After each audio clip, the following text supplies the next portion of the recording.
Have you heard the terms chest voice, head voice, falsetto, mixed voice, and do you feel confused by them?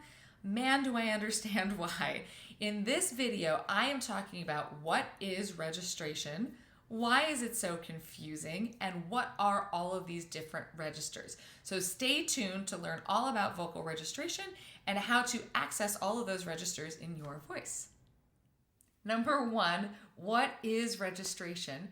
Registration refers to the setting that your vocal cords are in when you sing. You have two muscles that really configure your vocal cords into different shapes. So you have one muscle that makes your vocal cords short and thick, and you have another muscle that makes your vocal cords long and thin. These two muscles are always in relationship with one another while you're singing, either stretching the cords or shortening them or thickening them, right? And depending on the relationship between those two muscles will determine the sound that you make. So over time, we've come up with different words to describe the different configurations that you might find your vocal cords in based on the relationship between those two muscles. So why is registration so confusing? Well, it's confusing because there's really this constant push-pull, give-take between these two muscles. So it's not like this really concrete thing like chest voice is this muscle group and head voice is this other muscle group, right? Because they're always in relationship with one another. So it's confusing for that reason, number one. Number two, it's confusing because we don't always know exactly what those muscles are doing, or we didn't when we coined a lot of these terms. So if you go back a long time ago, when the words or the terms chest voice and head voice, for instance, were first being used, no one had any idea that there was such thing as a thyroid arytenoid muscle or cricothyroid muscle. They just knew that certain ways of setting their voice made it feel like it was here in their chest. And then other ways of sort of setting the voice made it feel like it was here in their head. So it's really not that chest voice is actually in your chest or the head voice is actually in your head, though the experience of them is that. And side note, I think there's some validity to speaking to the experience that we have as singers. So I still use these terms, even though they're not anatomically correct, because I think they really speak to the experience and the sensation that we have when we're singing. But it's not that chest voice is in your chest and head voice is in your head. It's that chest voice slightly prefers the muscle that thickens and shortens your vocal cords, and head voice slightly prefers the muscle that lengthens and thins, though again, they're both in relationship there. So that's why it's really confusing. A lot of the language that we have developed around registration has been based on sensory experiences. And while I said that I do think there's validity to that, the one caveat, and I think the thing that makes it confusing, is that not everybody feels everything the same way. And so we start what one person calls head voice, another person calls falsetto, and what one person calls mixed voice, another person calls head voice. So there's not a codified language amongst voice teachers or voice specialists even. So that makes it extra confusing because we don't always mean the same thing when we use the same word. So that's kind of why registration gets a little bit tricky. I'm going to do my best to demystify it for you here today. So what is the difference between all these registers? Let's try to break down some of these words that you might have heard, talk about what's happening, and give you some tricks for accessing these different registers. So let's start with actually the lowest register in your voice, which is vocal fry. So if you kind of throw your head back and just go really relaxed, go So that one gets called fry, not because of the way it feels, although it does feel a little fry-y, but the way it sounds, right? It sounds like a frying pan, right? That's actually your lowest register in your body. So that's going to use that shortening, thickening muscle the most. And it's just that. It sounds like a vocal fry, right? Like people kind of talk down here. If you listen really carefully, you can hear the pitch is quite low. Right? My voice sounds really low when I talk like this. So that's actually your lowest register. It's useful for if you have kind of a breathy sound and you don't want to be breathy, it can actually help you eliminate some of that breathiness, bring a little more strength and clarity to the sound. A lot of people just like it for aesthetic purposes, right? Of being like, I don't know what I'm saying, I'm making it up, but you put that little on the front of it and it just sounds kind of like sexy and vulnerable. So that's your lowest register. Let's go to chest voice. That's the one we kind of like hear about the most, chest and head.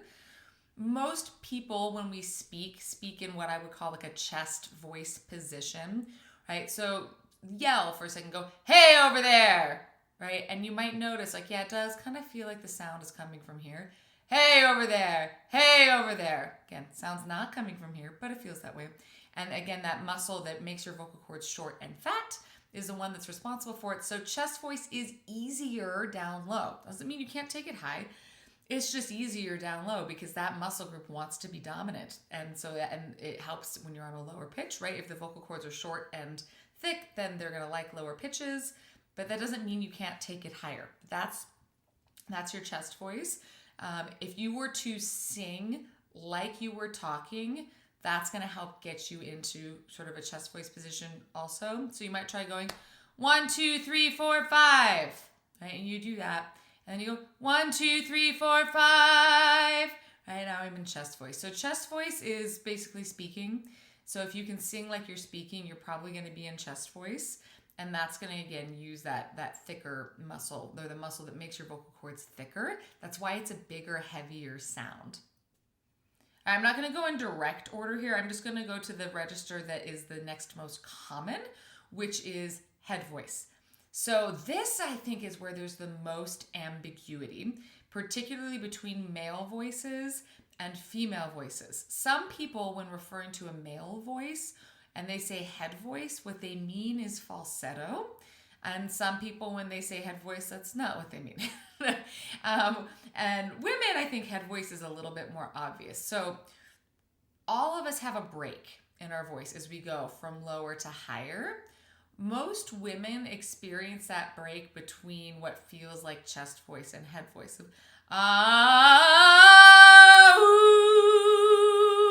That's where that break occurs, right? Men experience a break really between like chest voice and falsetto, typically. So let's clear up one thing about head voice. What's the difference between head voice and falsetto? In head voice, both of the muscles, both the cricothyroid and the thyroarytenoid muscle, so the one that makes your vocal cords fat and the one that makes them like long and thin, are both still engaged. When you go to falsetto, the one that makes your vocal cords thicker and shorter lets go.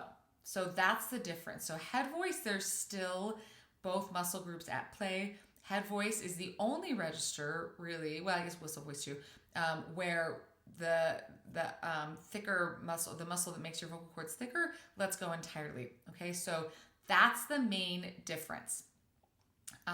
So when we talk about head voice, it does feel like it's more like up here to most people. That's why we call it head voice. If you don't feel it here, you're not doing it wrong necessarily. Vowels that are slightly smaller in shape make it easier to get into head voice. So you might try something like goo, goo, goo, goo, goo. Especially men, but women too. If you're trying this exercise, I want you to make sure that you are really making like a ooh, ooh, like an owl sound, and not ooh, ooh. Because even there, like, can you hear the difference in the tone quality? Ooh, that sounds like my speaking voice. Ooh, does not sound like my speaking voice, right?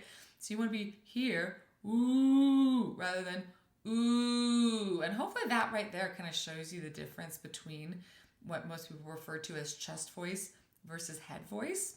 So what you can do to try to be in head voice is go goo, goo, goo. And then you might do some kind of exercise where you go goo, goo, goo, goo, goo, goo, goo, right? Watch out for flipping to falsetto. Most men, you'll kind of know because you'll feel like this detaching that occurs. The more subtle component of it is that when you're in chest voice, it's going to feel like your center is here. And then when you go to head voice, it's going to feel like your center is here, but you're not going to feel like you've let go and like left your body entirely, which is more of a falsetto sound. Okay, so I think the best way to really feel it is to just go back and forth between like a goo, goo, goo, just in your talking voice, goo, goo, goo, like a baby, and then goo, goo, goo, think like a ghost. Ooh, goo, goo, goo, goo, goo, goo, goo. They're more or less the same pitch, but man, do I feel them in different places in my body. And they're different tone qualities. One is, again, more of a chest dominant sound, and one is a more head dominant sound. So next up on the docket is falsetto. And as I mentioned when we were discussing head voice and just chest voice versus head voice, right? And all these other registers, you've got this relationship between these two muscles in your throat. When you get to falsetto, the one that makes your vocal cords short and thick has let go entirely. So it does feel like this letting go.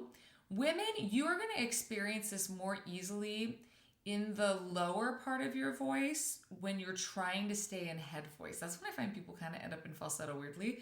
Is like ooh, ooh, ooh, versus ooh, ooh, ooh. It gives you this really like light breathy sound.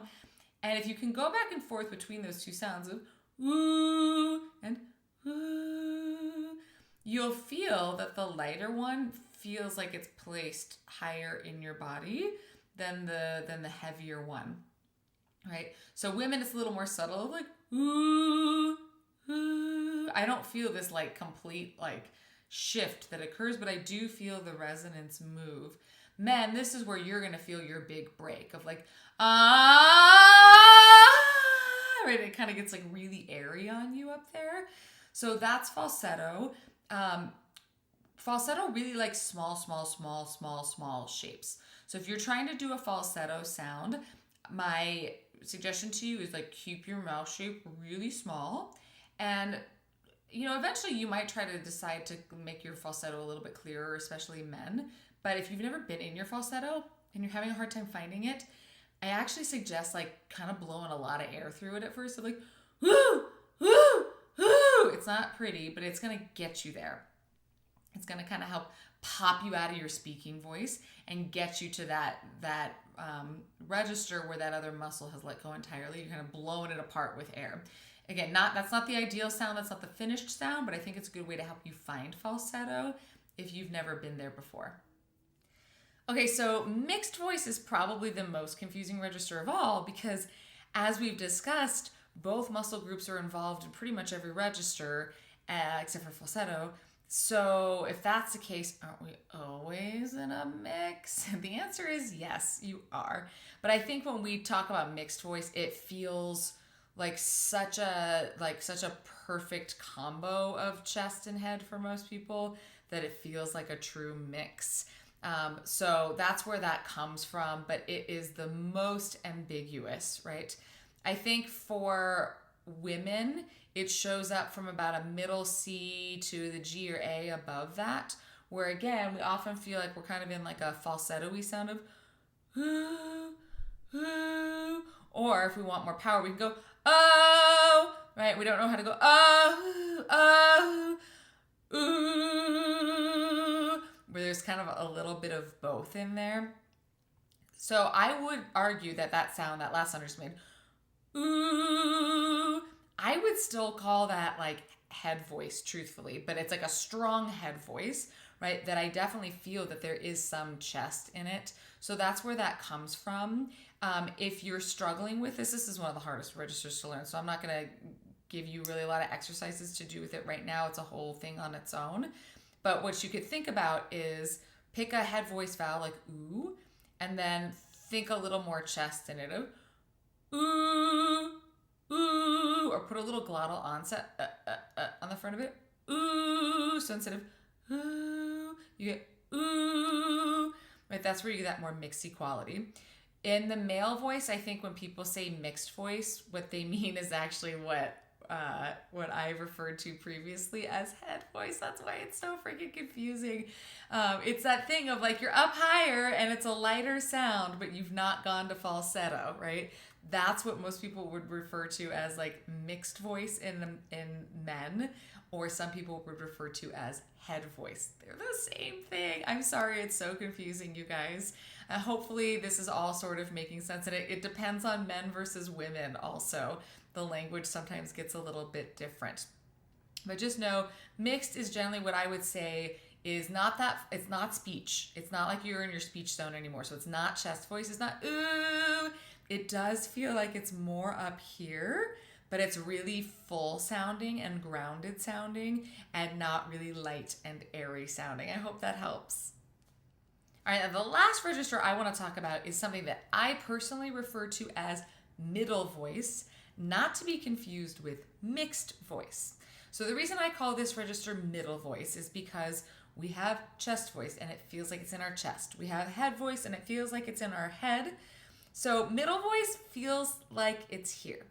So if we refer back to our conversation about mixed voice, I said ultimately I think mixed voice is something that feels like it's a little bit more head dominant, but still has a strong anchor. That's what I would call more mixed voice. It's more of like a classical sound. Ooh. Middle voice is sort of the opposite of that. It's something that I would say is more of like a chest dominant sound, but it's not totally heavy. It's not like a full-on belting sound. It's a little bit lighter than that. Think like Ariana Grande when she sings some of that higher stuff that does still sound a little bit chesty or belty, right? If I try to go up that high and I'm just all in my chest, it's gonna be yell and it's gonna feel terrible. So we've got this other place that we can be in that's just, it's here. And it does, I think, ultimately, if I had to choose, feel like it's still connected to chest voice, but mostly it just sort of sits right here. It's like a high talk. Now, if I go like, yeah, how are you? Oh my gosh, and it's really bright and it's up here, but I'm still talking. I haven't gone here with it, right? That would be the difference. So that's more middle voice, and exercise I love for that is like this really witchy sound of like, yeah. You can hear that there's an anchor. I don't go, it doesn't leave and come up here to my head, right? But it's not, yeah, right? Which is that full chest, that full belt sound. Gosh, this is a confusing subject, you guys. I hope that really, really helps. I like to think of orienting everything around the very general concepts of chest and head and sort of relating it to that of like, does it feel more chest dominant or does it feel more head dominant? And some people in the voice science world refer to that as like M1 and M2. So I like to think about like, which one's the dominant register? Which one's the dominant muscle? And then am I going to try, if I'm trying to put it in mix, which is one register, or middle, which would be a different one, right? Like, where am I going to lean it, right? So which one's dominant? And then how am I going to balance it out? Like by peppering in some of the sensations of that other register. This language, again, is not totally anatomically correct, but it speaks to the experience we have. And sometimes that's all we have when we're singers. We don't have a camera. We're not looking at our throat. We can't see what's happening in here. So feeling the vibrations and where resonance is in our body is sometimes the best tool we have for putting our vocal cords into these different settings. I hope that helps. I hope that feels like it clarified a little bit about registration for you. This is a hard subject. If there's one particular register you're interested in cultivating in your voice, I'd go down that path and look for some videos that help you build up that register. Just know when the instructor is talking, like which register they're actually talking about, right? When they say head, do they mean falsetto? Or do they mean, when they say head, do they mean mixed, right? What do they mean? So that's what you want to listen for. All right, good luck, you guys. Like, comment, subscribe. Let me know what you want to learn. Happy singing.